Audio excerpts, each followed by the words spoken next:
especialmente em relação, vamos ver, acesso à conectividade, mobilidade, segurança e qualidade de vida, afinal, na cidade de hoje? E qual o papel dos governos nisso tudo? Eu acho que um primeiro aspecto que a gente tem que entender é que não existe hoje cidade que não tenha um mínimo de inteligência incorporada na sua gestão, né? Isso não é possível, né? Então, é muito fácil compreender isso quando a gente olha grandes cidades, metrópoles, que têm desafios de trânsito gigantescos, segurança pública, saúde, isso é muito fácil de entender. Mas quando você vai para uma pequena cidade, na menor cidade do país, se ela não tiver um mínimo de arcabouço tecnológico, se ela de alguma forma não for smart no mínimo necessário, ela não consegue nem integrar, nem interagir com os sistemas federais, a maior parte dos sistemas federais já é digital. Com base na sua experiência, quais são algumas das melhores práticas que governos que estejam neste processo ou querendo começar esse processo deveriam adotar para, afinal, primeiro, evitar erros e, segundo, superar aquelas barreiras que entendo existirem no processo de implementação? Na minha visão, o principal desafio não é tecnológico. Mas pensando em poder público, na minha visão, os principais desafios estão relacionados à forma de contratação, né? Então, para mim, são fatores extremamente críticos para o sucesso da implementação e eu destacaria dois em especial. Primeiro, fatiamento ou não do objeto. Então, se eu pensar em segurança pública, o objetivo do governo não é botar uma câmera, né? O objetivo do governo é melhorar a segurança para o cidadão. Então, só que para isso funcionar, aí sim, você tem que ter a câmera, você tem que ter uma caixa hermética, um poste, energia elétrica chegando, você tem que ter sistemas, você tem que ter o processamento dos vídeos gerando analíticos, você tem que ter infraestrutura de hardware e software para isso tudo operar, você tem que ter processos, você tem que ter pessoas. Isso é um sistema muito complexo.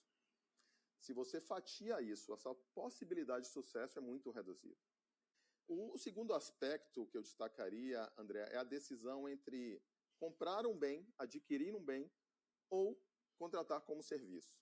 Mais uma vez, pensando-se em projetos complexos, é uma péssima ideia, na minha visão, você contratar um bem, né? Você se preocupa mais em administrar esse bem desde a especificação. Mais uma vez, trazendo o exemplo da segurança pública.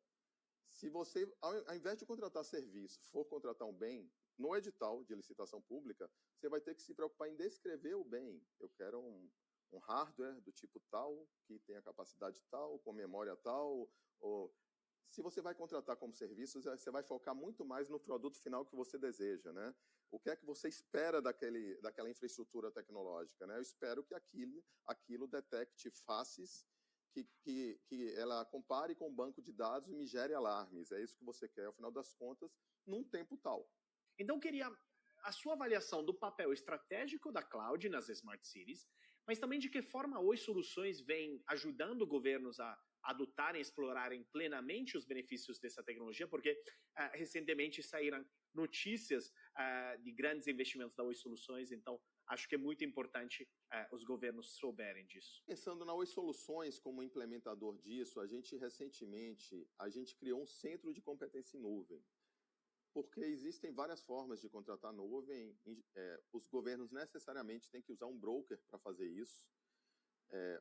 Só que um broker de nuvem pública, AWS, Amazon, Google, a GCP, IBM, se ele simplesmente dá acesso aos serviços, é um serviço comoditizado, né? A gente entende que o grande diferencial para prestar um serviço de nuvem pública é você ter uma equipe especializada que vai contribuir e apoiar o cliente em todas as etapas, desde a modelagem até o processo de migração, até a operação na nuvem, né? E a gente entendeu que isso era fundamental para que a gente conseguisse avançar. Então, por isso tomamos essa decisão, criamos o centro de competência e o resultado disso já está aparecendo, né?